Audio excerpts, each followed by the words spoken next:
우리 한국교회가 담배하고 술이 아주 엄청나게 크게 자리를 잡고 있는데 사실 지역적인 것들이죠. 우리가 여기 입에 입술만 대도 다 알아요. 그 사람들은. 아, 분위기 맞추려고 저렇게 하는 것이구나. 오히려 또 좋게 생각을 하죠. 담배 피는 것도 마찬가지예요. 담배 피는 것도 교회 나간 사람들은 담배 피면 안 된다. 이걸 정지해 뿌리면 안 되고 술 먹고 담배 피고 이건 아무것도 아닙니다. 실상은. 우리는 막 이게 너무 크게 되어가지고 있어요. 우리 교회 안에서. 술 먹는 거 가가지고 분위기 망쳐버리면 안 돼요. 네, 그렇다고 해서 꼴짝꼴짝 받아 마시면 안 돼요. 그냥 따라주면은 따라주고 건배하고 한 모금 입에 그냥 대는 거 그 분위기 망치지 말고 그 센스 단지 이제 막 취하면은 이게 제정신이 아니기 때문에 약간 것들이 뜸을 탈 수가 있어요. 그래서 그건 조심해야 됩니다. 가능한 안 먹는 게 좋죠. 황수경 권사님. 네, 이분의 말씀에 형제로 그리끼게 하지 말라 하는 그 대목을 이제 봤을 때 제가 이제 과거 직장에 다녔을 때 회식이 이런 게 좀 작고 이러다 보니까 아무래도 세상 사람들이 이렇게 술자리 이제 왔다 갔다 이제 이래 하다 보니까 저도 뭐 그 분위기에 따라서 이제 몇 잔씩 얻어먹고 이랬는데 이게 제가 말씀을 부딪힐 것이나 그칠 것을 형제 앞에 두지 아니하도록 주의하려는데 저 말고도 그 이제 몇 분은 또 예수를 믿는 사람이 있었거든요. 근데 내가 그때 그걸 먹음으로 해서 그 사람들한테 어째 보면은 예수를 믿는 사람인데도 불구하고 이런 술잔을 오가는 그런 자리에서 그런 행동이나 이게 언어의 실수를 했을 때 이 사람들이 얼마나 그걸 보고 좀 좋지 않게 생각하지 않았나, 이게 제가 이제 그 사람들 혹시 믿음에 걸림돌이 되지 않았나 하는 그런 생각이 많이 들었습니다. 21절에 보면 나는 괜찮아, 나는 이 정도는 괜찮을 거야. 만약에 내가 제사 음식을 먹을 때 나는 제사 음식 먹어도 괜찮은데 하면서 먹지만은 그 모습을 본 이렇게 믿음이 약한 사람, 교회 온 지 얼마 안 된 사람 같은 경우에는 그런 모습을 봤을 경우에 교회 다니는 사람이 왜 저렇게 하지라는 그런 생각이 들 수도 있다는 거죠. 그 믿음을 흐트리게 하는 거는 아름답지 않다. 이제 차라리 내가 행동을 그렇게 하지 않는 것이 더 아름다우지 않는가라는 그런 생각을 했습니다. 네, 좋습니다. 우리가 상대방을 배려하는 거, 우리나라 사람들 술 먹는 거 이런 것들 많이들 이야기를 하는데요. 우리가 또 그 술 먹는 거 가가지고 분위기 망쳐버리면 안 돼요. 네, 그렇다고 해서 꼴짝꼴짝 받아 마시도 안 되고 그냥 따라주면은 따라주고 건배하고 한 모금 입에 그냥 대는 거 그 분위기 망치지 말고 그렇게 이제 그 센스 이런 것들을 발휘하시면 됩니다. 사실 뭐 술이라는 게 이게 아무것도 아니거든요. 이게 근데 막 술 먹으면 또 죄책감을 가진다거나 뭐 이런 것 그럴 필요 없어요. 이게 술은 그것도 음식 중에 하나니까 단지 이제 막 취하면은 이게 제정신이 아니기 때문에 약간 것들이 뜸을 탈 수가 있어요. 그래서 그건 조심해야 됩니다. 그건 조심해야 되고 가능한 한 안 먹는 게 좋죠. 이게 그러나 우리가 이제 어떤 직장 생활을 하다 보면은 그 분위기 망치는 거 이런 건 하지 말아야 된다. 그래. 그 사람들 나중에 우리가 전도해야 될 사람들이니까 우리가 입에 입술만 대도 다 알아요. 그 사람들은. 분위기 맞추려고 저렇게 하는 것이구나. 오히려 또 좋게 생각을 하죠. 담배 피는 것도 마찬가지예요. 담배 피는 것도 교회 나간 사람들은 담배 피면 안 된다. 이걸 정지해 버리면 안 되고 술 먹고 담배 피고 이건 아무것도 아닙니다. 실상은. 우리는 막 이게 너무 크게 되어가지고 있어요. 우리 교회 안에서. 우리 한국교회가 담배하고 술이 아주 엄청나게 크게 자리를 잡고 있는데 사실 지역적인 것들이죠. 아무런 의미가 없는 지역적인 것들이다. 이런 부분들 우리가 잘 인식을 하시라 하는 것들 얘기하고 싶습니다. 예, 좋습니다. 그 다음에 우리 강동학. 저는 제사 음식이라는 것도 저도 예전에는 음식을 먹지 말라 그래가지고 아예 입에도 안 대고 제사 지내는 것조차도 저 싫어했었는데 사실 우리 집에도 아버님이 교회를 다니셨지만 이제 동생이 그때는 안 믿어가지고 차례는 지냈지만은 뭐 절하고 그렇진 않고 또 음식도 저는 안 먹었는데 제사를 지내고 이런 부분들이 이제 깨진 것이 정말 율법적이다. 다 하나님이 주신 것이고 하나님이 모든 만물을 생산하시고 다 하신 것이기 때문에 그것을 내 마음에 정지하지 않으려고 하나님께서 주신 것이다. 영을 따라 행한다는 게 이제 사회생활을 할 때 성령 충만해가지고 행동을 하고 말을 해야 되는데 이제 일을 하다 보면은 이제 같이 일하는 사람들이 안 믿는 사람들이기 때문에 내가 거기서 내가 잘한다라고 이렇게 내세운 걸 안 해야 되겠다. 내 잘하는 자랑을 할 것이 아니라 그 사람들 분위기에 맞춰가지고 그냥 흘러가는 대로 그 사람들에게 대해서 가리키려고 하고 뭐 이렇게 하면은 오히려 그 사람들이 더 역효과가 나고 더 이렇게 멀어질 수가 있는 것이 생각이 들어요. 차라리 그렇게 전하려고 그러면 그 사람을 사귀는 것이 더 중요하다고 생각이 들더라고요. 사귀어서 그 사람이 어떤 생각을 가지고 있는 사람인지 사귀는 게 더 중요하지. 거기서 내가 하나님을 전한다고 막 이렇게 할 것보다는 한 사람을 목표를 두고 그 사람하고 이렇게 교제를 해보는 것도 괜찮겠다. 그리고 이제 세상에는 뭐 이런 말이 있더라고요. 3, 4, 일어나라. 이렇게 3번 생각하고 한 번 말해라. 그게 항상 말을 할 때 조심해서 해야 되고 이 말을 했을 때 다른 사람이 그 사람들이 어떻게 생각을 할까 말을 많이 안 하고 1대1로 교제하는 그런 부분들이 더 중요하다고 생각이 들었습니다. 근데 우리 추석 명절이 다가오는데요. 이제 차례 같은 거 지낼 때 참여해도 상관없어요. 참여해도 상관이 없고 단지 이제 묵념하면 되는 거죠. 이제 우리 조상들을 이제 메모리얼 하는 거죠. 이게 기억하는 거. 거기까지만 하고 아직까지 예수 그리스도를 모르는 친척들한테는 어떻게 하면은 복음을 전할 수 있는 그런 기회를 잡을까? 우리가 기도해야 돼요. 하나님한테 기회를 좀 달라고 기도하게 되면은 하나님이 어느 순간 그런 기회를 만들어 주거든요. 그때 우리가 기도하는 겁니다. 그 사람들의 마음을 얻도록 해라. 내 자신의 신앙을 막 고집하는 이런 게 아니고 그 사람들의 마음을 얻어서 그 사람들한테 어떻게 복음을 전할까? 이렇게 생각을 하라는 거죠. 그래 그 사람들은 이제 뭐 제사 음식 먹으니까 내가 그거 안 먹겠다고 거부를 딱 해버리면은 그건 또 이상하죠. 그럼 가서 아침은 뭐 그거 전혀 상관없어요. 우리는 먹는 거 이것은 아무런 의미가 없습니다. 다 여기서 하나님이 말씀하신 것처럼 모든 것들이 속된 거 하나도 없다고 얘기를 해요. 그래서 뭐든지 우리는 다 먹을 수 있다. 만물이 깨끗하다. 이렇게 생각을 하고 임하면은 될 것으로 생각이 됩니다. 좋습니다. 우리 정수식 집사님은 그 주일 말씀을 요약을 해가지고 직접 막 말하고 전하는 아주 그런 사역을 하고 있습니다. 너무 좋고 그것 때문에 또 안 걸린 분이 나섰다고 그것도 아주 특이한 기적이 일어났네. 야, 대단하네요. 우리가 환경을 어떻게 이길 수 있겠어요? 근데 환경을 이길 수 있는 건 우리 하나님밖에 없다. 최근에 우리 하나님이 주신 말씀이 우리가 영의 말을 하면은 자동적으로 환경이 굴복되더라.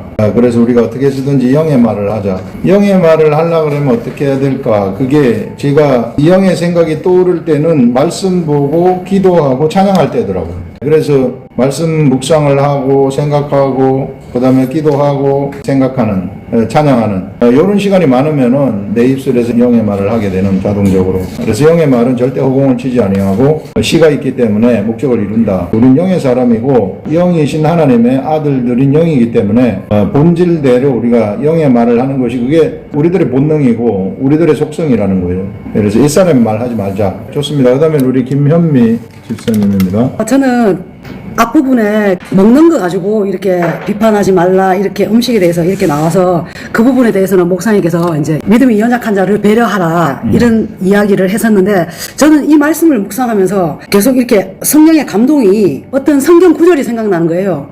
너희가 나를 찾는 까닭은 먹고 배부른 까닭이다. 내가 원하는 거는 너희들이 내가 원하는 표적, 그게 하늘에서 떨어진 만나, 그게 광야에서 40년 만나가 떨어졌는 그것이 예수 그리스도가 이 땅에 생명을 주러 오는 그 표적인데 그거를 너희들이 알길 원하는데 너희들이 지금 나를 찾는 거는 먹고 배부르기 위해서 나를 자꾸 찾아온다. 그게 오병이어 사건 끝나고 나서 예수님이 바리새인과 제자들한테 그런 이야기를 던지시면서 안타까워 하시거든요. 그런 말씀을 저한테 이제 감동을 주셔서 요한복음 6장을 처음부터 끝까지 묵상을 하게 됐어요. 그게 보면 내 말이 걸림이 되느냐 하는 그 말이 또 나오더라고요. 그게 13절에 나오는 형제 앞에 거칠 것이 없도록 너희가 배려해서 거치는 게 없도록 해라. 예수 앞에 나가는데 걸림돌이 되지 않게 해라. 일단은 믿음이 없는 사람들은 걸림돌이 없도록 해야 되는 거죠. 그리고 믿음이 약한 사람한테도 믿음이 성장하려고 그러면 걸림돌이 없도록 우리가 또 조심해야 되는 그게 이제 말하는데 저는 전체를 보니까 사도 바울이 원하는 거는 17절하고 18절이 포인트더라고요. 하나님의 나라는 먹는 것과 마시는 것이 아니다. 사도 바울은 지금 먹는 것 그 이상의 것을 가리키고 있다. 이렇게 딱 말을 하는 게 느껴지더라고요. 오직 성령 안에 있는 의와 평강과 희락. 너희가 의와 평강과 희락이라 하는 거는 성령 안에 있어야 알 수 있는 거잖아요. 아까 목사님께서 사랑과 희락과 화평과 이게 성령의 열매들이 우리 영에서 우리 혼으로 이렇게 내려오면 이게 나중에 행동으로 본능이 돼서 나가면 상대방이 우리가 생각해서 행동하는 것이 아니라 본능적으로 행하기 때문에 갑자기 어떤 상황이 펼쳐지더라도 본능이 나가니까 빠르게 대처할 수 있는 그거를 믿지 않는 사람 또 믿음이 연약한 사람들이 딱 본능적으로 보잖아요. 저도 우리 이제 안 믿는 사람들하고 행동 딱 할 때 이게 하나님께 물어볼 새도 없이 무슨 말을 탁 하면 탁 나가는 저의 행동, 저의 말 이걸 제가 이제 보게 되면서 아 목사 훈련 하기 전에는 제가 항상 비판을 했죠. 율법적인 성도였을 때는. 근데 말씀 훈련 딱 받고 나니까 제가 이렇게 빨리 스피드하게 이제 현장에서 벌어지는 상황에서 이게 분별력이 탁 키워지고 있다 하는 게 제가 4년, 5년 이렇게 지나니까 느껴지는 거죠. 뭐 하나님께 기도할 새도 없이 이제 현장에 상황들이 막 펼쳐지니까 탁탁 성령님이 탁탁하게 하시고 성령님이 하게 하신 거는 18절에 이로써 그리스도를 섬기는 자는 하나님을 기쁘시게 하며 또 사람에게도 칭찬을 받느니라. 그러니까 결과가 사람들이 다 칭찬한 결과가 나타난다는 거죠. 그래서 그 일을 너희가 또 힘쓰게 되고 그것이 또 아름다우니라. 그 성경에 이렇게 나와 있거든요.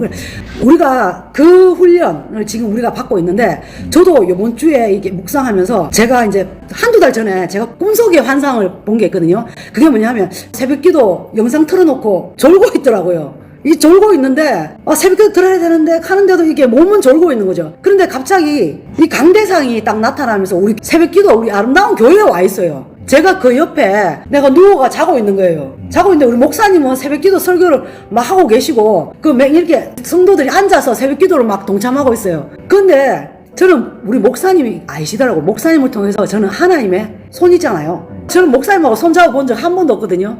기억이 안 나요. 악수해 본 적도. 그런데 그 강대상에 있는 하나님이시겠죠. 성령님을 통해서 목사님을 통해서 말씀을 하시니까 그 하나님께서 제 손을 꼭 잡아주시더라고요. 저는 졸고 있고 근데 꼭 잡아주시는데 이게 이렇게 꽉 잡아주시는데 이게 온기가 확 느껴지는 거예요.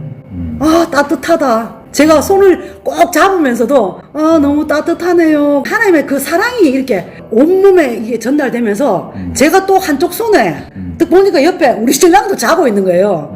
근데 내가 우리 신랑 손도 꽉 잡고 있는 거예요. 이게 뭐지? 목사님은 설교를 하고 계시더라고요. 강대상에서. 그 성도들은 앞에서 설교를 듣고 있고 그래서 나는 자고 있고 하나님께서 제 손을 꼭 잡고 있고 나는 남편의 손을 잡고 있고 그리고 나서 장면이 바뀌는데 이 손을 딱 놨더라고요.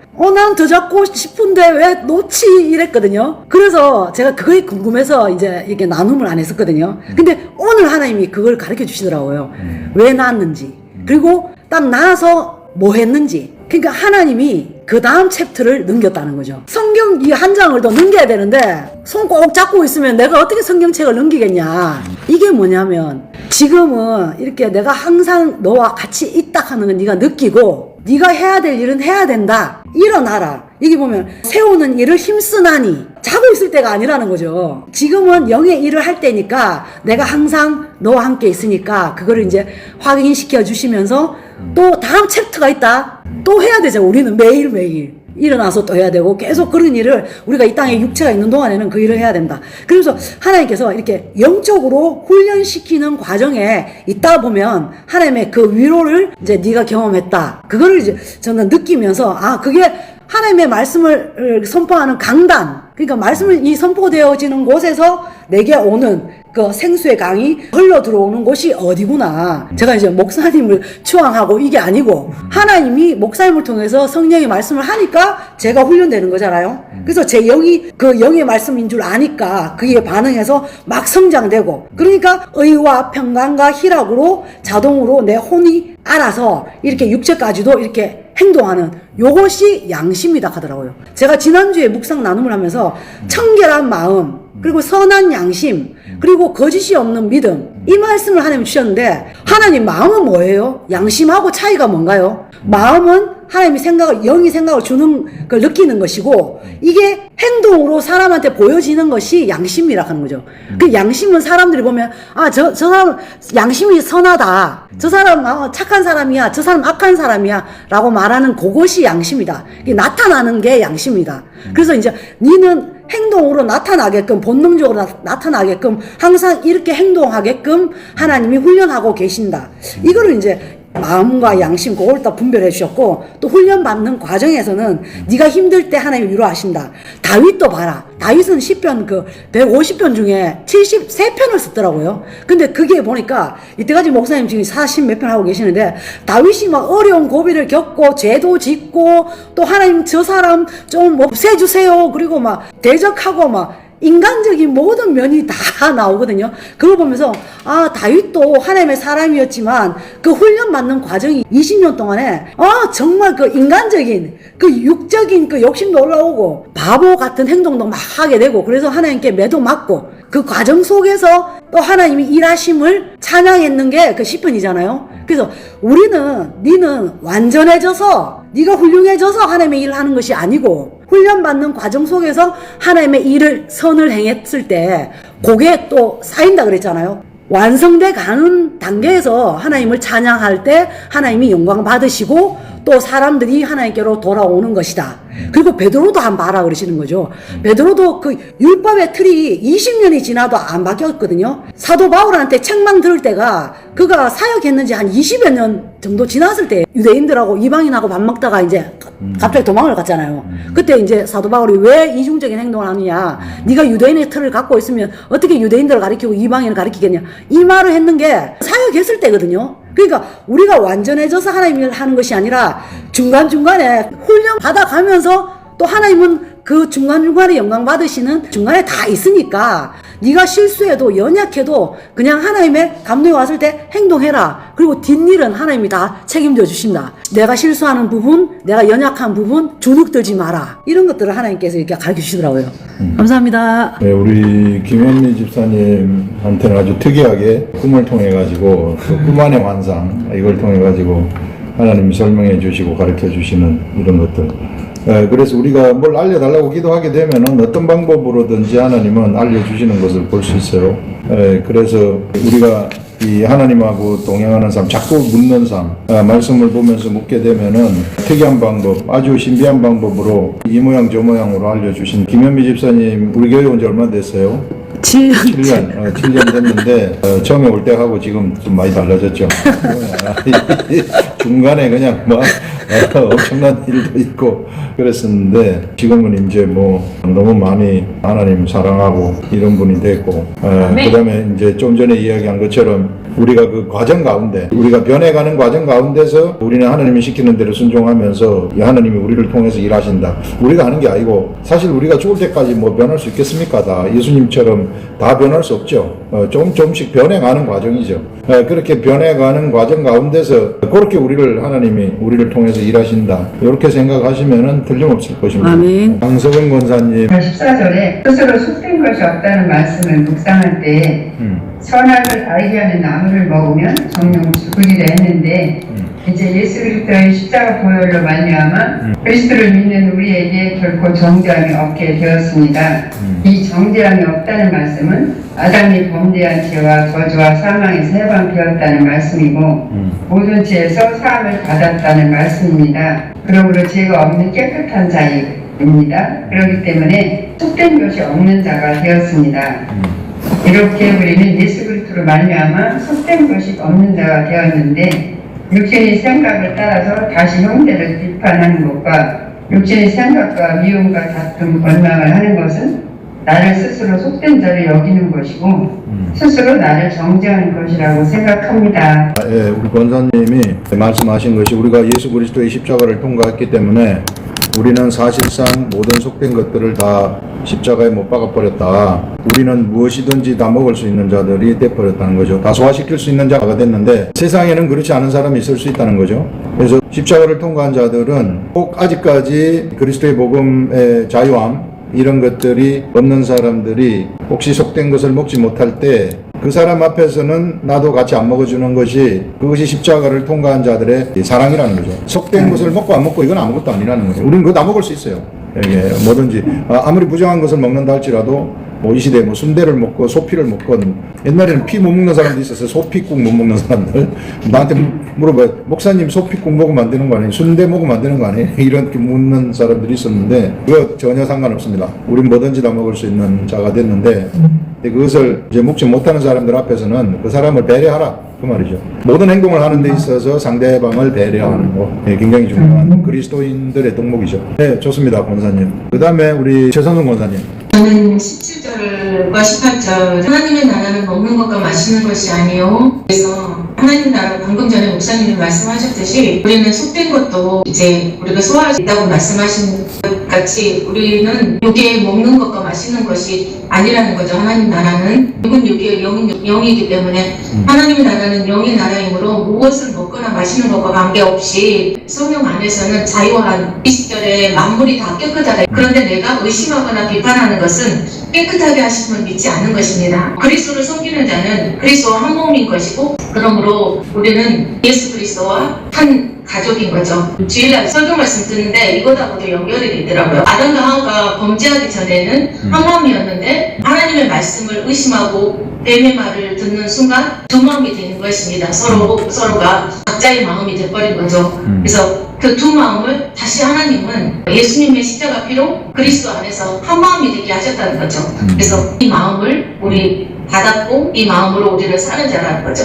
그래서 이번 로마서 본문에서 끝없이 반복해서 하시는 말씀은 복음은 완벽하게 너희를 하나님의 아들로 만들었다는 거죠. 예수 그리스도 피로 너희를 다시 낳았는데 점도 없고 흠도 없는 거룩한 아들로 낳았기 때문에 그러니 이 복음을 의심하지 말고 완벽한 하나님의 아들임을 알고 너의 선한 것이 비방받지 않게 해라라는 말씀으로 이제 묵상이 됐었고요. 나의 선한 것이 비방을 받는 것은 형제를 비판하는 것이고 형제와 화목하지 않는 것이고 형제에게 덕을 베풀지 않는 것임을 깨닫게 되었고요. 그러므로 비판하고 화목하지 않고 덕을 베풀지 않는 이것이 복음을 의심하고 먹는 자이고 믿음을 따라 살지 않는 것이라고 깨닫게 되었습니다. 이 18절 하나님을 기쁘시게 그러니까 이렇게 형제를 믿음으로 사랑하고 화목하고 덕을 베푸는 이것이 하나님을 기쁘시게 하는 것이며 사람에게도 칭찬을 받기 때문에 그리스도를 이렇게 섬길 때에 예수님의 가족이라고 할 수 있구나 이렇게 연결이 됐었습니다. 23절에 믿음을 따라 행하지 않는 것은 죄라고 하셨는데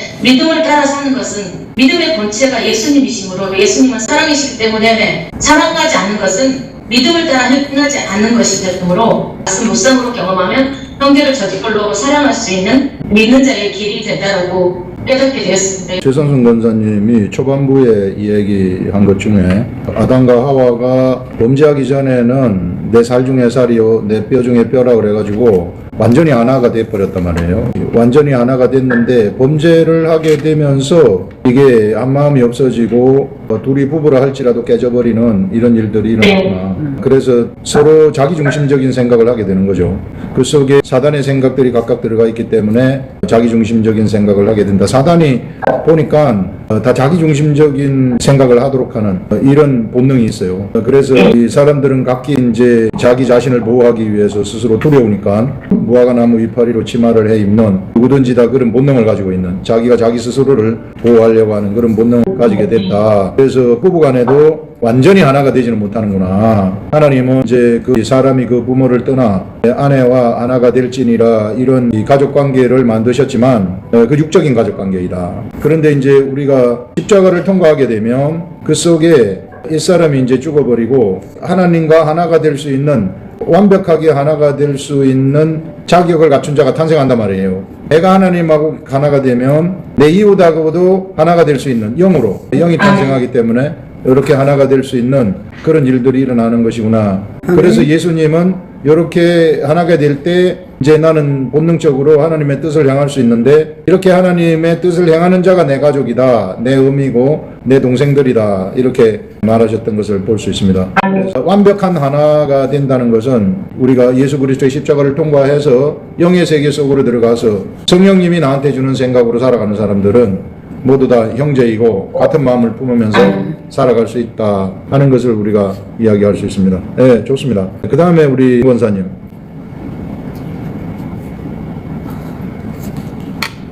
네, 저는 16절 한글 성경으로 여러분이 옳다고 생각하는 것이 비난의 대상이 되지 않도록 하십시오. 이 구절을 보면서 취향이라는 거 있잖아요. 스타일. 지금 이제 요즘 시대에서는 취향 존중 이런 말이 거의 교양이잖아요. 취향 때문에 공무원에도 그렇고 학교 교사 학생 심지어 부모 자식 간에도 개인 프라이버시 차원이 있고 이렇게 존중하고 나와 남이 다르다는 거를 이제 인정하는 게 교양이잖아요. 그리고 제가 연장자에 대한 개념이 조금 약해요. 이번 주에 21절에 형제를 넘어지거나 불편하게 하는 거는 포도주나 고기뿐 아니라 그 밖의 일도 삼가하라. 제가 좀 이 구절들을 보면서 사실 약간 불편했어요. 그리스도인으로서 또 주님이 사랑하시는 그런 지체들, 형제를 배려하는 게 참 이 약간 더 우리한테 상위 개념? 더 중요한 거? 그런 걸 수도 있지 않을까. 제가 맨날 그분을 제 뒷목 잡게 했거든요. 근데 내가 조금 이제 그런 거를 조금 제가 자제하고 좀 그렇게 해야 되나? 뭐 약간 이런 생각이 드는 한 주였어요, 저는. 네, 좋아요. 근데 내가 억지로 할 필요는 없을 것 같아요. 내가 억지로 하면 힘들어. 어떻게 해서 해요, 그걸? 너무 힘들어요. 그 억지로 할 필요는 없고. 하려면 손가락이 안 되는 거예요. 저는 너무 막 오그라들고. 그 할렐루야 그거 안 해도 상관없는데 그 동네 가면은 그 동네 분위기에 내가 분위기를 망치는 사람만 안 되면 된다. 이런 생각. 많이 망쳤죠. 그러니까 이제 그걸 배려를 하면서 할렐루야 마음에도 없는 할렐루야 할 것 같으면 그건 아무것도 아니죠. 이게 진짜 할렐루야가 속에서부터 나와야 할렐루야죠. 그냥 가식적으로 할렐루야 하는 거 이런 건 별로 안 좋다. 이제 여기서 이 얘기는 상대방을 배려하라. 좀 배려를 해가지고 분위기 있으면은 분위기에 막 반대로 가는 것보다 이렇게 파업을 하여라 하는 이런 의미인 것 같아요. 그런데 내가 너무 힘들면은 억지로 할 필요는 없죠. 그 지금 원사님은 묵상하는 거 뭐 몇백 번씩 읽는 것만 해도 너무 잘하고 있어요. 계속 하면은 하나님이 나를 바꿔 가실 겁니다. 내가 억지로 바꾸려고 생각하지 말고. 내가 억지로 안 되는데 자꾸 할렐루야 하면은 그럼 내가 더 힘들어서 스트레스 받아가지고 못 살죠. 자연스럽게 그냥 물 흐르는 대로 단지 이제 상대방을 좀 배려하라. 네, 좋습니다. 그 다음에 우리 집사님이 손을 드셨어요. 저는 이제 이번 묵상에서 묵상 끝에 이제 생각난 찬양이 있었어요. 나한테 스처럼 다음엔 달처럼. 그러니까 자아가 완전 정말 옛사람인데 자아가 십자가의 중심적인 그런 것들이 자기 중심적인 것들이 완전히 못 박혀야만이 이런 삶을 살 수 있다는 것을 알아서 고린도전서에 만일 음식이 내 형제를 실족하게 한다면 나는 영원히 고기를 먹지 아니하며 내 형제를 실족하지 않게 하리라. 그러니까 내가 고기를 먹는 자유가 있어. 그런데 그 형제가 마음에 거치는 것이 좀 이제 있어서 시험에 들거나 이렇게 한다면 영원히 먹지 않겠어요. 저를 이렇게 생각해 보니까 과연 난 그럴 수 있을까? 그 사람을 탓하지 않는가? 고기 먹으면 어때? 그 율법적인 거야. 너 고쳐. 저는 신앙생활 때까지 해보면서 이분이 이렇게 엄청난 말씀인지 몰랐거든요. 이런 말 할 정도는 이게 인간적인 배려 상황이 아니다. 이거는 내가 정말 그리스도한테 십자가에 못 박힌 사람이 내 전혀 내 욕구가 존재하지 않아. 그래야만이 남의 욕구가 먼저 가지고 남이 어떤 행동인지 세심하게 살피게 되고 그래서 여기서 생각해보니까 남을 먼저 배려하는 게 구체적으로 이게 성경에서 제가 묵상을 하다 보니까 이게 그냥 이렇게 형식적인 우리가 세상 바깥에서 아유 좀 남을 배려하자 이런 게 아니더라고요. 성경에 민감하고 그 사람의 중심에서 생각하는 거 느끼는 거더라고요. 그러니까 성령만이 아시는 그 사람 폭을 깊이를 아시니까 성령이 교통함으로 인해서 그 사람의 마음을 나한테 알려주시는 거죠. 그래야만이 그 사람을 미리 앞서서 거치는 것을 앞에 두지 않고 배려할 수 있는 상황까지 가더라고요. 그래서 이게 진짜 성경이 말하는 사람, 예수 그리스도의 영으로 말미암아 나오는 사람은 정말 온전히 남을 위해 살 것. 그 영이다. 우리가 노를 바라보듯이 예수 그리스도를 바라본다는 것이. 그래서 솔직히 이거를 묵상할 때 좀 약간 마음에 좀 힘들더라고요. 그 찬양에도 맨 마지막에는 공부하다고 예수여 나를 도와주소서 그러잖아요. 내 못난 자아가 아직도 커다란 짐이 돼서 나를 공부하게 만든다고. 근데 딱 진짜 제 마음이더라고요. 이 묵상을 들여다보니까 이제 비판과 정죄 의식은 이제 성령으로 본 것이 아니고 선악과의 생각인데 예수님의 영은 나도 너를 정죄하지 않는다 했잖아요. 내가 정말 예수의 영이 흘러간다면 내가 온전히 육체가 십자가를 못 받고 내가 예수의 영이 온전히 흘러간다면 자기를 향한 정죄의식과 타인을 향한 정죄의식이 사라집니다.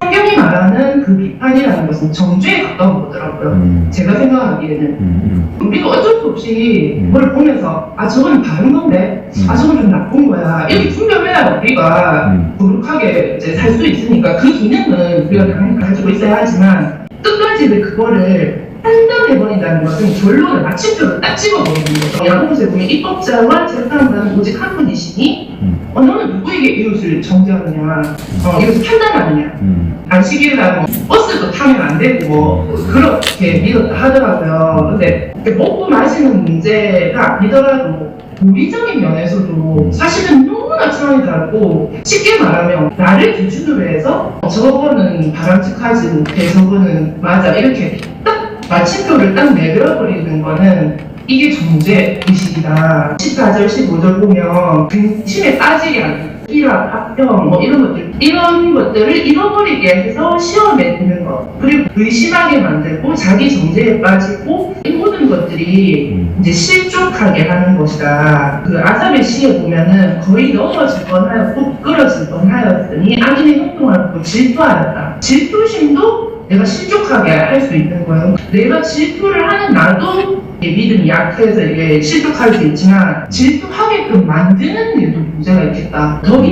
무엇일까? 우리가 쉽게 덕이 안 돼 이런 말을 하는데 예수님이 우리한테 어두운 데서 불러내서 그의 귀한 빛에 들어간다 하신 이의 덕을 선전하게 말씀하셨으니까 그 덕이라는 것은 그 사람이 어둠 가운데 머물러 있는 그 사람의 심령 가운데 천국을 세우게 해주는 것이 그러려면 성령의 지혜가 필요한 거예요. 성령만이 할 수 있는 사람으로 그 덕을 세워서 그 사람의 천국을 만들어 주는 것. 이제 그것이 덕을 세우는 일이라고 저는 생각을 했고 하나님 나라가 아니다. 그러니까 천국이 아니다라는 거잖아요. 그래서 먹고 마시는 것은 육체의 기쁨이기 때문에 사실은 집에 육선이 가득하고 내 은행 잔고에 가득하게 물질적으로 차 있으면 야 천국이 따로 없다 막 이렇게. 근데 이제 그거는 천국 어떤 모형일 뿐이지 진짜 그 천국이라는 것은 우리 신령 가운데 하나님과의 관계 그리고 이웃과의 관계 속에서 나오는 것이다. 그래서 하나님과 나와의 화평과 희락의 관계, 이웃과 나와의 희락의 관계 속에서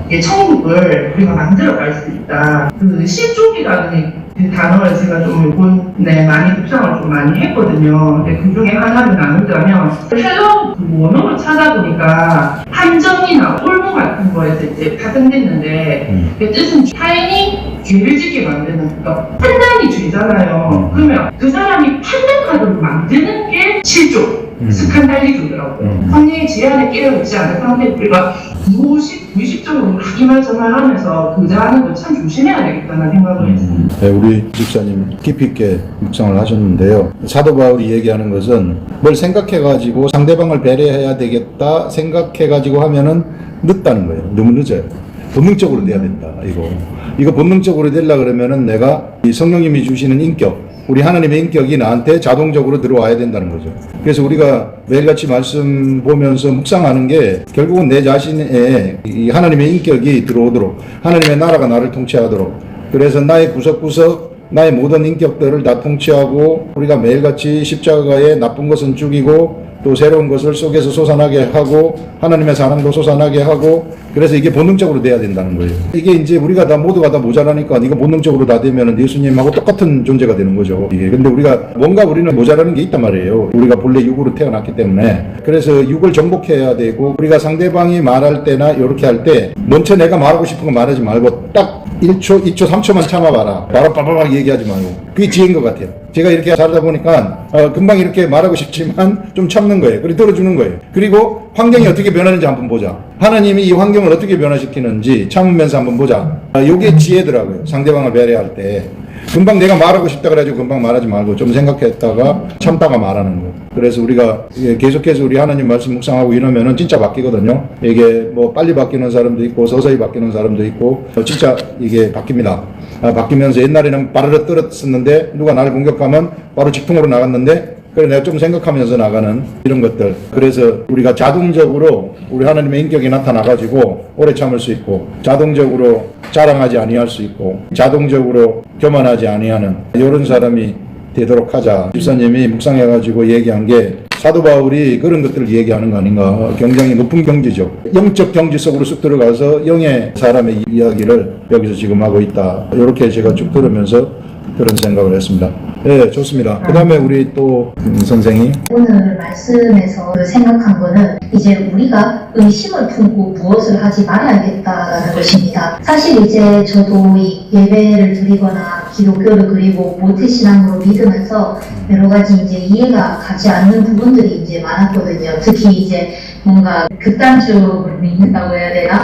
약간 이제 주일 정말 막 세탁도 안 한다든지 진짜 막 아무것도 안 한다든지 그런 걸 이야기를 들었을 때 하나님이 이런 걸 진짜 원하시는 걸까? 주님이 정말로 원하는 건 무엇일까? 우리가 그냥 인간적인 열심으로 하는 게 아닐까라는 그런 생각이 있었습니다. 그런데 또 한편으로는 그런 거를 어기면은 너 벌 받을 거야. 너 그런 거 어겨서 안 하면은 너 정말로 안 된다. 뭐 그런 식으로 이제 겁을 주는 그런 게 좀 있어가지고 그런 거를 제가 들으면서도 또 이제 무서워가지고 사실은 별로 안 하고 싶고 약간 좀 스스로 생각하면서 마음이 찔리면서도 이제 하는 그런 이제 말하자면 본문에서 말하듯이 믿음에 따라 행하지 않은 것 그것이 돼버린 거죠. 그래서 이제 제가 그런 이제 마음이 컸기 때문에 솔직히 이제 어렸을 때는 별로 교회라든지 그런 것에 대해서도 기쁨은 있는데 기쁨보다는 이걸 어겼을 때 나한테 벌을 주지 않을까 내가 정죄를 받지 않을까 하는 그 두려움이 더 커서 제가 다른 게 있었거든요. 그런데 오늘 이 바울의 소신을 보면서 정말 그 일이 무엇이든 다른 형제를 걸려 넘어지게 하는 일은 하지 말아야 합니다. 누구든지 스스로 옳다고 생각하는 일을 하면서 스스로를 정죄하지 않는 사람은 복이 있습니다라는 말을 듣고 많이 이제 위안이 되었습니다. 사실 이제 이런 말을 제가 조금 믿음이 없었을 시절이라고 해야 될까 성경을 잘 몰랐을 때 이것을 들었다면은 아마 그러면 그냥 마음에 고리낌이 없어요. 아무거나 막 해도 되는 건가? 그런 식으로 이제 생각했을 수도 있는데 그것이 아니라 내가 하는 것이 주변에도 보여진다는 것을 생각하고 내 행동을 통해서 주님이 나타나신다. 그것을 보고 생각하면서 그것이 다른 형제들을 걸려 넘어지게 하진 않는지 또 그것이 나 스스로의 마음에 걸림돌이 되진 않는지 그것을 생각하면서 행동해야 되는구나. 즉 말하자면 지금까지는 저는 내가 벌을 받는다. 즉 인간적인 나의 어떤 안위가 걱정되어서 이때까지 일을 행하였다면 이제부터는 그 믿음이 주님을 향하여서 하나님 아버지의 삶을 내가 어떻게 드러내는가 그것을 생각하면서 내가 이 일들을 하나하나 행동을 해나가야겠구나 확신이 들고 또한 마음의 위로가 찾아왔습니다. 선생은 옛날에 우리 율법적인 신앙들 율법적인 신앙이 다 대부분 다 자기중심적이에요. 대부분 보게 되면은 내가 이걸 잘했을 때 하나님한테 상 받고 이걸 못하면은 벌 받는다. 이게 다 자기중심적이죠. 대부분 그렇게 이제 예수를 믿으면은 우리가 사람이니까 거기서부터 출발을 하는데 그러면서 이제 점점 복음의 세계를 알고 자유함의 세계를 알아가는 그런 경로를 우리가 지나가게 됩니다. 그때 이제 우리가 알아야 될 것이 이제 그런 율법적인 자기중심에서 예수 그리스도의 사랑을 알아버리면은 이제 하나님 중심이 돼버리는 거예요. 내가 영 중심, 하나님 중심이 되고 이제 하나님하고 교통하는 사람이 되면은 하나님의 생각이 내 속에 들어오기 때문에 나를 변화시킨다. 그런 관점. 우리가 성장해가는 과정이죠. 그래서 율법적인 사람이라 그래가지고 너 율법적이다 이렇게 말할 필요가 없고 저 사람 아직까지 그 단계에서 이제 성장해 가는구나 이렇게 우리가 봐주자는 거죠. 대부분 여기 이제 음식을 못 먹는 사람들은 율법적이기 때문에 못 먹는 거예요. 이 음식은 아마 그 당시 시장에서 팔았었던 그런 제물의 우상 그래서 아마 그 고기가 좀 쌌던 것 같아요. 그래서 이제 좀 싼 고기를 사다가 이제 사람들을 대접도 하고 아마 그랬을 것 같은데 그거 이게 먹을 때 이거 저거 시장에서 제물 판 거 저거 산 거 아닌가 요거 생각하고 먹으면 깨름직하잖아요. 이게 이제 그런 여러 가지 문제들이 그 당시에 율법적인 문제들이 초대교회이기 때문에 있었구나. 이런 것들을 사도 바울이 명쾌하게 정리를 해주는 겁니다. 음식 중요한 게 아니다. 무엇을 먹느냐, 무엇을 입느냐 이런 거 아무것도 중요한 게 아니다. 우리 영의 사람들은 신령하게 되어버렸기 때문에 속된 것을 신령하게 바꿔버릴 수 있는 자들이다. 마라의 쓴물을 단물로 바꿔버리잖아요. 그게 우리가 바로 그렇게 할 수 있는 자들이라는 거예요. 우리가 바로 그런 존재라는 것을 알고 상대방이 좀 아직까지 율법에 머물러 있다 할지라도 배려하자는 것, 좀 봐주자 그런 태도를 저절로 가지게 되는 거죠. 제가 해보니까 이게 처음에는 사람들이 이렇게 보였지만은 점점 괜찮아지더라고요. 봐주는 성품으로 바뀌게 되더라고요. 이게 다 그럴 수 있지, 이렇게 우리 봐줍시다, 이렇게 되는 거예요. 이게. 뭐 세상에 살다 보면은 오만 뭐 우리 자신도 다 나쁜 짓 다 한 사람들 아닙니까? 이게. 또 우리 선생님이 손을 들었어요. 저는 묵상을 하면서 속된 것이 없는 자유함, 이게 선한 것인데 우리한테는 이제 속된 것이 없는 자유함이 있잖아요. 그런데 다른 사람을 배려하고 거리끼지 않게 하기 위해서 가려먹고, 이거는 우리는 다 자유한 건 알지만 다른 사람을 배려해서 가려먹는 거잖아요. 그런데 이게 처음에는 우리 너무 자유하지만 다른 사람을 배려해서 가려먹는 거야, 이렇게 하다가 이게 시간이 지나면서 조금만 이제 흔들리면 제 마음속에 제 생각의 틀로 제가 옳다는 바가 되더라고요. 이걸 가려먹는 게 옳은 거야, 이렇게. 그래서 시간이 지나면서 내 판단의 틀이랑 내 생각의 틀을 이렇게 자리 잡을 수 있겠더라고요. 그래서 이제 22절에 내게 있는 믿음을 하나님 앞에 스스로 가지고 있으라는 말이, 한 번 내가 자유함을 얻고 내 큰 믿음으로 자유함을 얻었다 끝이 아니라 있는 동안에는 육가운팅가 계속 나오기 때문에 여기 휩쓸리지 않게 계속해서 믿음을 가지고 있어야겠구나, 이런 생각이 계속 들었어요. 그게 이제 우리가 잘못되면은 거기 고착화될 수 있기 때문에 계속해서, 그래서 우리가 예수 그리스도를 쳐다보라는 거예요. 어쩔 수 없어요. 우리 생각이 그 어떤 틀 속에 이렇게 갇혀버릴 수 있기 때문에 계속 우리가 예수 그리스도를 쳐다보면서 하나님의 말씀의 세계 속으로 들어가서 예수님이 나한테 주는 그 세계, 그 생각이 나를 통치하도록, 그래서 예수 그리스도를 따라가도록 그렇게 하라는 거죠. 그러면은 본능적으로 가려집니다. 내가 말씀을 안 보면은 내 어떤 습관이 돼버릴 수 있어요. 좀 전에 얘기한 것처럼. 그렇지만은 우리가 예수 그리스도를 계속 쳐다보고 말씀 묵상을 하게 되면 스스로 분별력이 생기더라고요. 하나님이 말씀도 주시고 새로운 길도 알려주시고 이것이 옳다 저것이 옳지 않다 하는 이런 분별력을 알려주신다. 그래서 우리가 결국은 우리 육체가 있을 동안에는 맨날 쳐다봐야 돼요. 어쩔 수 없어요. 왜냐하면 내 육체가 계속 오늘도 나쁜 생각을 주고 내일도 나쁜 생각을 주고 계속 내 육체는 옛날 생각을 주기 때문에, 그래서 이거를 이길 수 있는 법은 내가 우리 주 예수 그리스도로 말미암아 감사하리로다. 우리 사도 바울이 고백한 게 그런 것이라고요. 예수 그리스도가 우리에게 있기 때문에 비록 나한테 이런 안 좋은 생각이 계속 올라온다 할지라도 예수 그리스도가 있어서 예수 그리스도를 의지하게 되면 예수님이 이것을 이기도록 나한테 만들어준다. 그래서 제가 이렇게 이날까지 한번 쭉 살면서 보니까 저도 말씀 묵상도 하고 말씀 여러분들한테 전달하고 뭐 이렇게 하지만 계속해서 육의 생각 올라오거든요. 안 올라오지 않습니다. 제가 무슨 뭐 성인이 돼가지고 뭐 완벽하게 예수님처럼 간다 이게 아니고 이게 올라와요. 수시로 올라와요. 수시로 올라오는데, 그런데 이제 예수 그리스도가 나한테 있기 때문에 그래서 이것을 이길 수 있는 길이 나한테 있다는 거죠. 그래서 감사할 수밖에 없는 거죠. 그래서 우리가 육체에 살아 있을 동안에는 어쨌든지 죽으라고 예수님 붙잡자 이거밖에 없어요. 이게 딴 길 아무리 찾아봐도 딴 길이 없더라고요. 네, 좋습니다. 그다음에 우리 이명자 집사님. 저는 오늘 새벽에 목사님 말씀을 들으면서 이번 주에 우리 로마서 묵상하는 게 이렇게 다 풀어지는구나, 이렇게 좀 생각을 했어요. 주님이 내게 왕이 될 때에 그 모든 것들이 여기에 나와 있는 이 모든 것들이 소멸이 되고 오로지 주님이 원하심을 대로 그 뜻대로 살 수 있으니구나, 이렇게 이제 그 말씀들이 다 풀어지면서, 그러니까 영으로라는 것은 영이니 영으로 나았으면 그러니까 우리에게 하나님의 나라가 세워져서 영의 믿음을 따라 갈 때 그러니까 평강과 희락이 되는 것이며, 그렇게 하지 않는 육으로 하는 모든 것은 죄가 되는 것이라고 좀 이렇게 깨달아졌습니다. 네, 좋아요. 우리 주 예수 그리스도가 우리들을 통치하도록, 예수 그리스도가 내 속에 들어와가지고 오늘 아침에 나간 게 그런 것인데, 내 속에 들어와서 나를 통치하도록, 내 육체까지, 내 혼과 육체, 혼의 영역, 육체의 영역도 다 통치하시도록. 우리 영은 언제나 통치를 받습니다. 하나님의 통치를 받는, 본능적으로 다 통치를 받는 영역이고, 문제는 이 혼의 영역, 육체의 영역은 통치를 안 받으려고 그래요. 내 맘대로 살아가려고 그래요.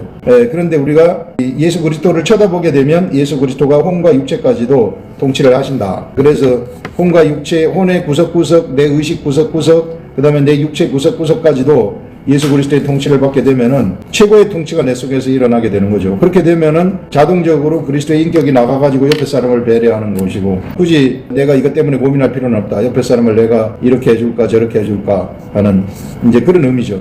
그래서 오늘 아침 말씀 중에 멸망에 가정한 것이 거룩한 곳에 던 것이 이게 이제 잘못된 것이거든요. 그게 내 속에 있구나. 내 속에 왕이 되려고 하는 존재가 있다는 거예요. 내가 나를 통치하려고 하는 존재가 있다는 거예요. 우리 주 예수 그리스도가 내 속에 들어와서 유대인의 왕이 됐음에도 불구하고 나한테는 그것에 도전하는 자가 있다는 겁니다. 내 속에. 그게 죽은 나라는 거예요. 죽은 나는 계속해서 예수 그리스도를 도전한다. 죽은 나가 살아있는 것처럼. 그래서 우리가 이 부분을 분별할 줄 알고 내가 십자가에 죽었다는 사실을 매일같이 확인하시라. 그렇게 되면은 육체도 혼도 질서가 잡힌다 하는 이런 것들을 우리가 생각을 할 수 있습니다. 예, 좋습니다. 그 다음에 이 권사님. 저는 그 17절에 하나님의 나라는 먹는 것과 마시는 것이 아니요 오직 성령 안에서 의와 평강과 희락이, 의와 평강과 희락은 성령님의 속성을 말하고 있는 것을 알 수 있게 됐고요. 우리가 이제 하나님의 그 속성이 나한테는 나오지 않잖아요. 예수께서 십자가에서도 통과되었지만 우리의 혼과 육체도 죽었다고 하지만은 아직도 우리의 혼과 육체는 세상을 바라볼 때가 많이 있기 때문에 옛 습관과 옛 성품이 남아있어서 세상을 바라보고 살려고 하는 것이 있기 때문에 때로는 주님의 그 성품을 우리 안에서 나타내기 위해서 때로는 하나님께서는 우리를 훈련시키는 과정이 있다는 것이죠. 그래서 성령님께서 기도했을 때 그 매끄럽고 녹아나지 않는 그 조약돌, 바닷가에 있는 조약돌을 태어나게 하시더라고요. 이 조약돌이 저렇게 매끄럽게 되기까지 그냥 매끄럽게 된 것 같은가 하는 마음이 들었고, 이 파도가 이렇게 밀려올 때마다 모난 부분들이 깨지고 무너지고 하면서 이 조약들이 아주 매끄럽고 아주 정말 모나지 않고, 그래서 아주 뱀을 동글동글해갖고 모든 사람한테 이렇게 참 사랑받을 수는 그렇게 되기까지는 고난이라는 것이 있다는 것이죠. 그래서 우리의 혼과 육체도 이렇게 다듬는 시간이 필요하다. 근데 그것을 우리는 고난이라고 말하는 것이죠. 그래서 고난을 당할 때 우리는 고통스럽고 주님의 속성인 평강과 희락을 느낄 수도 없습니다. 11에서 12장 11절에 징계가 당시에는 즐거워 보이지 않고 슬퍼 보이나 후에 그로 말미암아 연단 받은 자들은 의와 평강의 열매를 맺는다. 그래서 우리가 그 수련을 통과할 때 우리가 정말 참된 평강과 희락과 우리가 느낄 수 있다는 것이죠. 근데 이런 과정을 통과하기 위해서는 우리가 정말 하나님 말씀이 아니면은 살 수 없다는 거죠. 왜냐하면 말씀이 생명이니까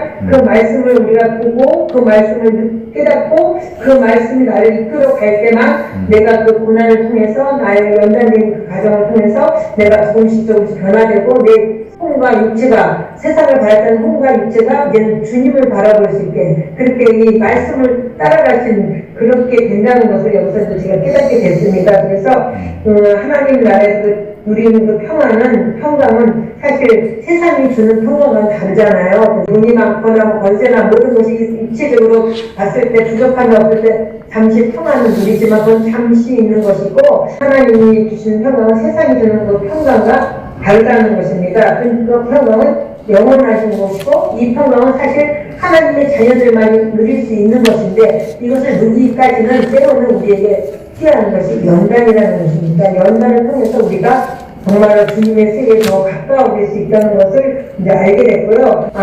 연단을 우리가 통과하는 과정을 통해서 인내하고 이렇게 하는 것은 내 힘으로 되는 것이 아니라 내 안에 있는 성령님께서 하나님의 말씀을 보면서 내가 할 수 있는 능력도 하나님의 성령이 주심으로 그걸 누릴 수 있게 되고 그 깨닫게 그 연단을 통해서 우리가 인내를 통해서 우리가 이제 나중에 소망을 바라볼 수 있는 것이 아닌가 싶고 그래서 이 말씀이 얼마나 중요하다는 것이 점점 이렇게 저 안에는 많이 들어왔습니다. 그래서 우리의 삶을 통해서 그 변화된 혼과 육체를 통해서 이제 하나님의 사랑을 우리 안에 있을 때 우리가 정말 여기서 말씀하는 게 형제도 사랑할 수 있는 거지 내가 사랑할 수 있는 건 아무것도 없더라고요. 그 사랑은 이기적인 사랑이죠. 그래서 이것은 정말 주님이 아니면 되어질 수 없는 거구나 하는 것을 깨닫게 돼서 더 말씀을 봐야 되고 말씀을 통해서 내가 기도해야 되고 성령님께서 나에게 깨닫게 해주셔서 정말 내가 그 조약돌 같은 모나지 않고 매끄러운 조약돌 같은 그런 모습이 됐을 때 정말로 하나님의 그 사랑을 내가 이웃에게도 전달하고 또한 그 나에게 깨달은 말씀을 모든 자에게 이렇게 나에게 부처진 영혼한테 내가 전할 때 그들도 전하는 은혜가 있지 않을까 싶은 생각이 들었습니다. 네, 우리 권사님 아까 이야기한 연단, 고난 이런 거 제가 경험을 해보니까 여러분들이 말씀이 너무 좋아가지고 말씀의 세계 속으로 쏙 들어가잖아요. 그럼 좋아가지고 그러면 어느 순간 되면은 딱 고난을 하나님이 딱 맞는 맞춤형 고난을 주기 시작해요. 이게 그 연단입니다. 예. 그래서 제가 여러분들 묵상 기피하고 뭐 이러면은 제가 좀 미안한 게 있는 게 진짜 리얼한 세계거든요. 진짜 우리 성령님이 함께하는 세계이기 때문에 내가 고칠 것들에 대해서 훈련시켜요. 틀림없습니다. 그럼 아파요. 힘들어요. 너무 힘들어요. 어떨 때는 막 힘들지만은 그 예방주사예요. 우리를 죽이려고 하는 게 아니고 예방주사를 맞춰서 다음번에 이런 상황이 나타나게 되면은 네가 잡아먹어라. 네 이길 수 있다. 점점 예방주사 맞춰가지고 강하게 만드는 거더라고요. 제가 이렇게 목회를 쭉 해보니까 그런 분들이 자주 보여요. 그래서 이제 훈련이 좀 시작이 됐구나. 처음에 들어와가지고 막 말씀이 좋아가지고 어쩔 줄 모르고 뭐하고 막 이러는데 뭔가 이게 훈련이 딱 시작되는 것 같아. 고난이 막 시작이 돼. 그래서 그거 좀 넘기게 해달라고 각양각색으로 오더라고요. 보니까 우리 그 토요일 오전에 말씀 전하는 우리 김경진 집사님 있잖아요. 그 김경진 집사님도 처음에 우리 교회에 와가지고 막 말씀이 좋아가지고 어쩔 줄 모르고 막 그 좀 영적으로 감각이 아주 예민해가지고 처음에 왔을 때는 나한테 슬쩍 와가지고 목사님 저한테요 교회에 천사가 쫙 있는 게 나 보인다는 거야. 이게 우리가 막 예배 드리고 이러면 막 천사가 쫙 해가지고 막 천사들이 있는 이런 것들이 전부 다 보인다고 하더라고. 그러니까 막 신이 나는 거예요. 교회에 오는 게. 그래 내 이제부터 집사님 천사 안 보이도록 해달라고 기도하세요. 그랬더니 그 기도한 거예요. 이게 말 따라서. 그랬더니 그 다음부터 싹 안 보여가지고 맹숭맹숭하고 재미없는 거예요. 교회가. 그래 이제부터 말씀으로 천사를 하려고. 말씀으로 감각으로 하지 말고. 그래서 이제 말씀의 세계 속으로 들어갔는데 그 이후로부터 엄청난 고난의 세계를 겪은 것 같아요. 이게. 그래서 지금 한 5년 정도 됐어요. 이제 5년 정도 돼서 이제 어느 정도 아직까지 있을지 모르겠으나 지금 하나님한테 완전히 굴복되어지는 그런 사람이 된 것 같아요. 그래서 여러분 우리가 말씀의 세계 속으로 들어오게 되면은 반드시 고난이 옵니다. 안 올 수가 없어요. 나라는 사람이 못됐기 때문에 다 훈련 받아야 써먹을 수 있어요. 그래 여러분들 고난이 오면은 잘 넘기시고 그래 제가 가끔 얘기하기를 미안하다고 죄송하다고 그래요. 돈에 아직 훈련이 안 된 사람들은 돈 훈련을 확 시켜요. 그러면 참 볼 때 안타까워요. 하나님이 돈에 관해서 훈련시켰구나. 저거 힘들겠구나 이렇게 생각을 해요. 그런데 그거 넘겨야 돼요. 어쩔 수 없어요. 우리 그 욥처럼 망하게 했다가도 다시 일으킵니다. 하나님의 사람들은 훈련시킬 때는 쫄딱 망하게 해가지고 아무것도 없게 하지만 다시 그것을 회복시키는 그런 것들을 볼 수 있어요. 몇 번 봤습니다. 네, 좋습니다. 그 다음에는 우리 목사님.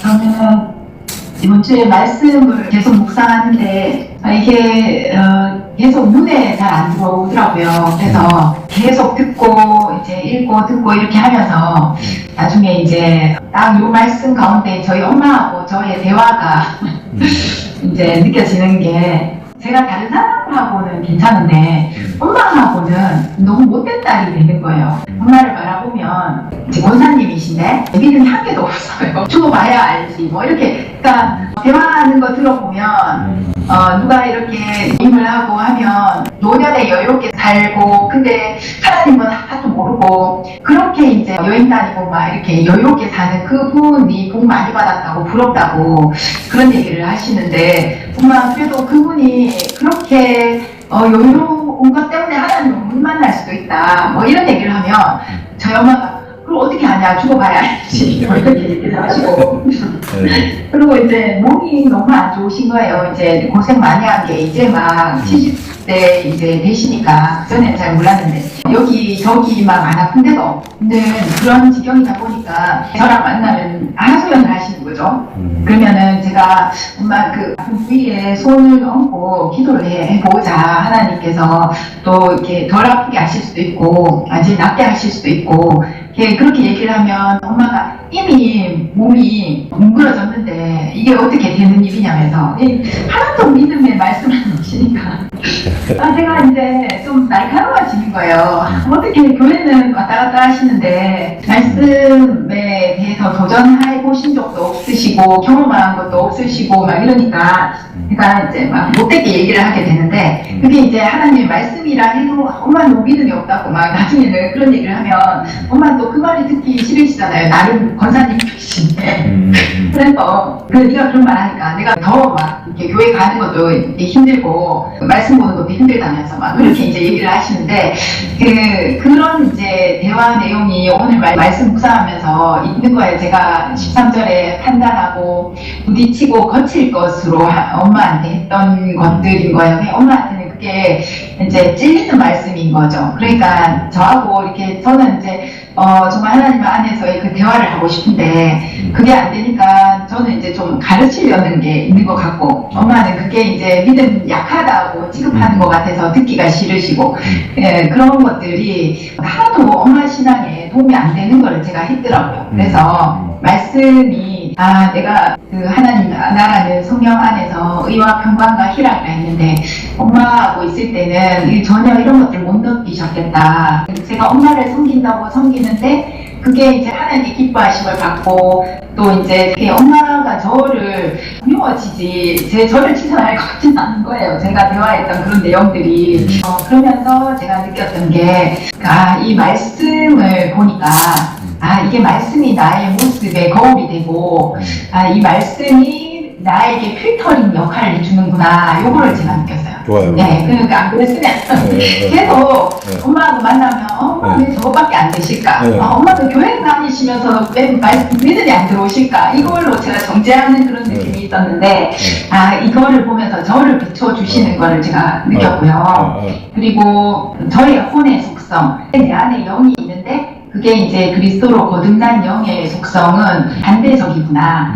혼이 어떻게 영으로 가까워질 수 있을까? 이게 이제 말씀이구나. 말씀을 통해서 나를 돌아보고 아니면 내가 깨닫게 되는 것들로 인해서 좀 쉽게 행동이 수정되는 것도 있고 안 되는 거는 하나님께 인도하시기를 기도하고 그리고 믿고 바라고 요거는 이제 제가 해야 되는 일인 것 같고요. 말씀을 통해서 상대방도 비춰지는 거 있잖아요. 그거는 상대가 안 되는 거는 하나님께 맡겨야 되는 거지 그걸 제가 이렇게 어떻게 저떻게 하려고 하는 거는 23절에 믿음으로 하지 않는 것 모든 것이 죄다라고 말씀하시는 것 중에 하나님께 맡기는 게 아니고 내가 이제 아까 목사님 말씀하시듯이 내가 그 왕으로 내가 어떻게 하나님의 자리에서 자지우지하려고 하는 그런 거가 아마 죄라고 말씀하시는 걸로 제가 이제 묵상을 했습니다.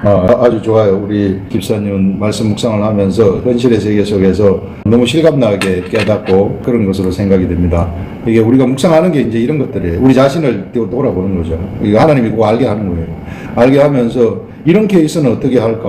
우리 엄마를 어떻게 변화시킬 수 있을까? 내가 지금과 같이 말하면은요, 절대 안 바뀌거든요. 그런데 내가 하나님하고 친해가지고 내가 혼의 말을 하는 게 아니고 영의 말이 내 입술을 통해서 나갈 때, 내 삶의 영의 것이 내 삶을 통해서 나갈 때, 그때 엄마가 쳐다보기 시작해요.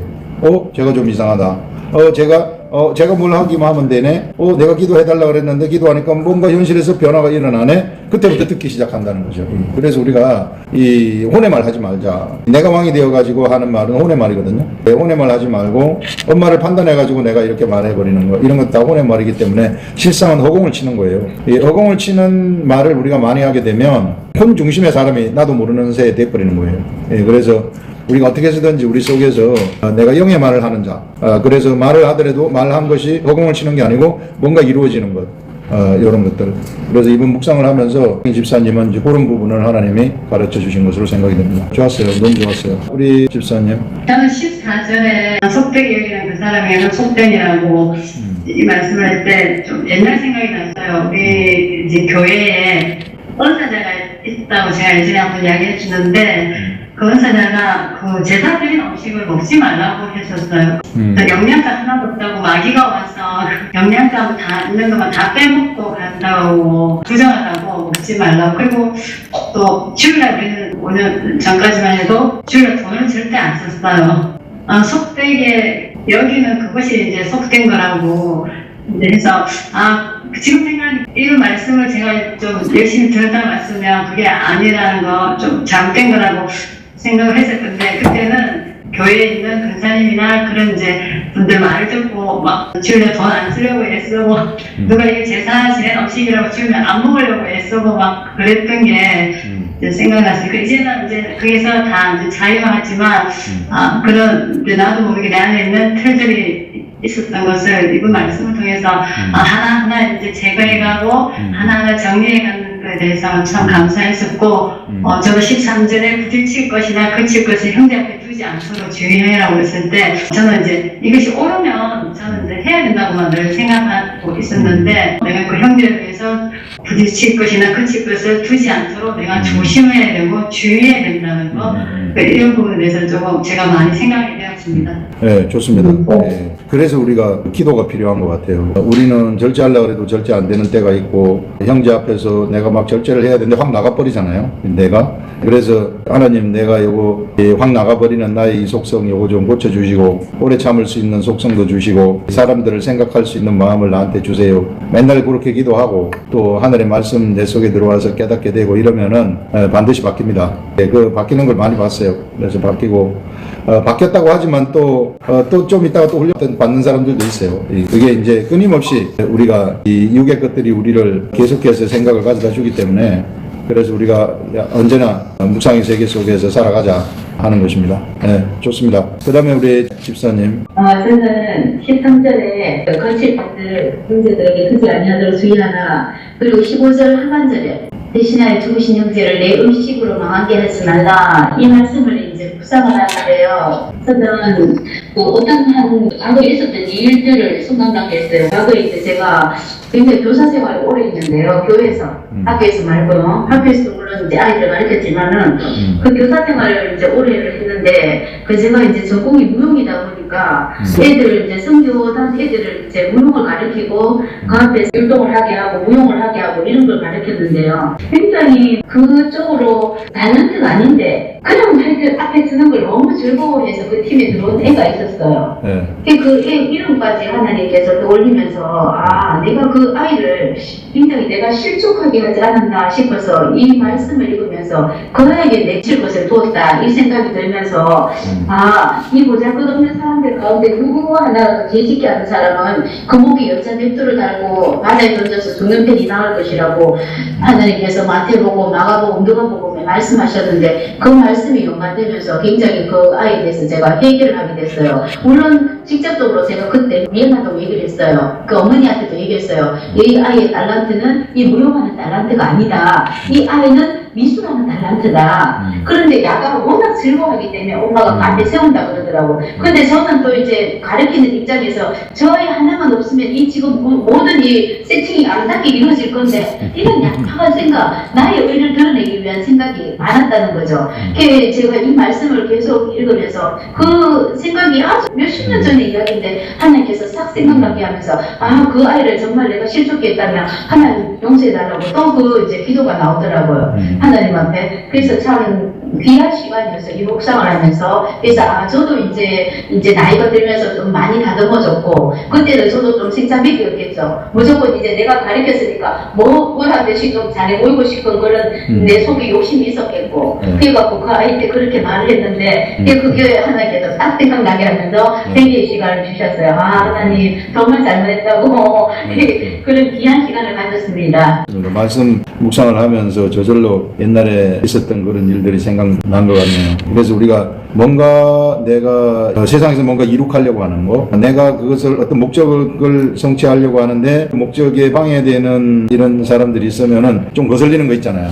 그게 이제 내 중심적이다. 혼중심적인 사람들은 언제나 목적을 성취하려고 하거든요. 혼중심으로 하나님의 일을 하는 사람들도 교회에서도 언제나 그 목적을 성취하려고 하는데 저 사람 때문에 안 된다. 그거 있거든요. 눈에 가시처럼 저 사람만 없으면은 우리 교회가 참 잘 될 것 같은데 그거 안 된다. 근데 그 자기 목적이죠. 자기 목적으로 교회에서 어떤 목적을 성취하려고 하는 거네요. 하나님이 성취하려는 게 아니고 내가 하나님의 일을 성취하려고 하는 이런 것들.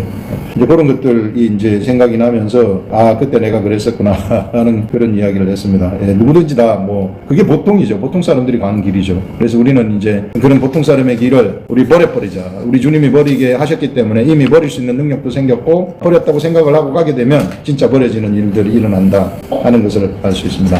우리 김종옥 권사님 오래 기다리셨습니다.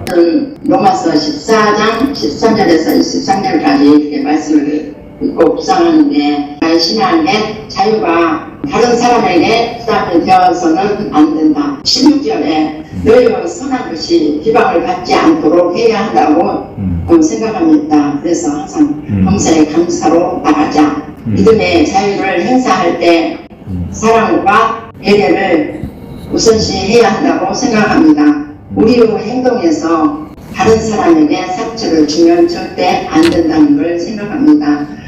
그리스도 안에서 상대를 세워주는 것이 바람직하다고 생각합니다. 23절의 전반부를 볼 때 절제도 해야 하며 또 신뢰할 수 있고 또 다른 사람의 신앙과 감정을 배려하며 사랑으로 행동해야 한다고 생각합니다. 23절에는 모든 만물은 하나님 말씀에서 나온 것이기에 의심하고 정죄되어서는 안 된다는 것, 오직 믿음으로 행하지 않는 것이 죄가 되기 때문에 오직 사랑과 믿음을 따라 말하는 것이 바람직하다. 14장 전부를 볼 때 관계 속에서 사랑으로 받아들이는 것, 같이 가는 것 이상입니다. 네, 우리 이종 권사님 이야기하는 것을 들을 때 생각난 것이 아까 절제 이야기하셨는데 우리가 하나님의 말씀이 우리 마음속에 뿌려지게 되면은 열매 맺는다 그러잖아요. 100배의 결실, 60배, 30배의 결실을 맺는다고 하는데 그 결실되는 것이 내 속에서 그 열매가 나타나는 사랑의 속성, 절제의 속성, 그 다음에 희락과 화평의 속성, 이런 성령의 그 열매들이 내 속에, 내 인격에 이런 것들이 나타나게 된다. 옛날에 인격은 다 못된 인격이었는데 절제하지 못하고 사랑하지 못하고 기뻐하지 못하고 오래 참지 못하고 이랬는데 요게 이제 말씀의 씨가 내 속에 떨어지니까 그 말씀의 씨의 능력으로 내 혼의 그런 속성들이 바뀌기 시작하는 거죠. 그게 성령님이 나를 바꾸는 그 성령의 열매구나. 내 인격이 변해버리는 것이구나. 그래서 저절로 절제돼 버리는 것. 그래서 이렇게 절제되는 가운데 내가 말을 하게 되면 영의 말이 툭 튀어나가는 거예요. 이게 사랑이 있는 가운데 영의 말이 내 입을 통해서 툭 튀어나가고 또 막 온유함이 있는 가운데 영의 말이 툭 튀어나오고 이런 일들. 그래서 내 속에서 이런 영의 말이 튀어나가면은 씨가 있기 때문에 그 영의 말은 반드시 그 말의 목적을 이루는 이런 일들이 일어나는 것을 볼 수 있습니다. 그래서 우리가 사람들이 보고 한두 번은 모르더라도 두세 번, 네 번 이렇게 쭉 오래 같이 있다가 보면은 분별을 해요. 네가 말하면은 좀 되는 것 같다. 이런 거 있잖아요. 네가 말하는 거는 이게 허공을 치는 게 아니고 진짜 이 된다. 이런 그런 것들 볼 수 있습니다. 우리 교회를 우리가 한번 보게 되면 제가 우리 교회가 이끌려지는 것을 가만히 보게 되면은 뭔가 교회가 안 되는 게 아니라 된단 말이에요. 이게 뭔가 되는 쪽이에요. 안 되는 게 없고 이게 되는 쪽으로 이렇게 흘러가는 그런 것들. 허공을 치지 않고 뭔가 된다. 그래서 우리가 어떻게 해서든지 우리의 죽은 인격이 우리를 주장하지 말고 영의 말을 우리가 하는 자가 되자. 권사님이 얘기할 때 그런 생각이 떠올랐습니다. 네, 좋습니다. 온라인은 이것으로 우리가 마치고요. 여기 목사님, 딸내미 이야기 한 가지 할게요. 네, 딸내미. 네. 그 시골에서 주일학교 학생들이 어디서 오겠어요. 그냥 하나님께서 보내주시니까 이제 예배를 드리는데 애들이 떠들잖아요. 그래서 이제 그냥 보고만 막 전했대요. 근데 이제 새벽에 애들을 위해서 떠들지 말라고 기도하고 싶은 마음이 막 두텁게 막 일어나더래요. 그래서 이제 방언으로 기도를 했는데 너무 방언이 막 잘 나와서 너무 신기하게 막 그렇게 나오길래 너무 신기하다고 너무 감사하다고 이야기를 하는 게 아니라 신라고 맨날 그래서 참 감사하다고 그런 이야기를 많이 하더라고요. 예, 좋습니다. 우리 이쪽에 얼마 전에 이게 얼마 전에 한 달 전에 우리 와가지고 같이 기도했는데 그때 방언의 은사 받으셔가지고 지금 너무 아름답게 변하고 있고 이제 그어서 우리 사모님으로서 그 남편 목사님을 도와가지고 이렇게 하면은 그 교회의 모습도 옛날하고는 이제 달라지고 어린애들도 거기서 이제 하나님이 만지기 시작하니까 우리 사모님 계속 보고 기도하고 하면은 막 교회가 뭔가 이 살아있는 생동감이 나타나게 될 것입니다. 이제 계속 방언 기도를 하니까 주변에 하나님이 정리해 준 것을 이제 느낀다고 이야기하더라고요. 경험하는 거죠. 예, 맞아요.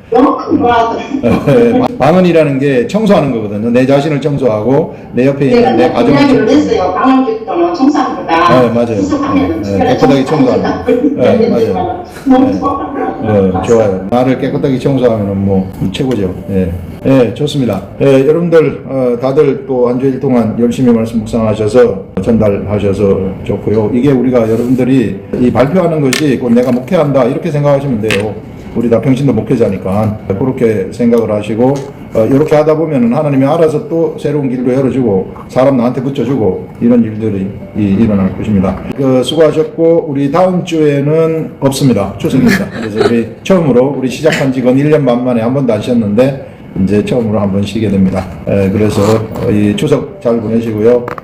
제가 기도하겠습니다. 하나님 아버지, 우리 화요 묵상반, 우리 주님이 인도하시는 묵상반 되게 하시고, 이 묵상반을 통해서 그리스도의 참제자들, 최고의 제자들이 나타나게 하시고, 수없이 많은 하나님의 일들이 우리를 통해서 이루어지는 것을 보게 하시옵소서. 우리 또 이 추석 우리 모두가 다 축복 가운데 잘 쉬게 하시고, 추석에 우리 친척들 만나게 되면 복음을 전파할 수 있는 기회 잡을 수 있는 그런 기회를 우리들한테 주시옵소서. 예수님의 이름으로 기도합니다. 아멘. 여러분들 오늘 우리 성숙한 그리스도인들이 어떤 그리스도인들인가 이런 것들을 오늘 묵상한 말씀을 통해서 들었는데요. 우리가 모든 것을 다 할 수 있습니다. 우리가 옆에 사람을 배려하는 삶이 아름다운 삶이다. 우리 하나님은 언제나 사람을 생각하시지 음식이나 뭐 이런 것들을 생각하지 아니하신다. 그래서 우리도 옆에 있는 사람을 어떻게 하면 사랑으로 대하고 어떻게 하면 그 사람들을 사랑을 우리가 베풀 수 있을까 이런 걸 생각하시는 삶을 살아가게 되면은 최고의 삶을 살 것입니다. 네, 감사합니다.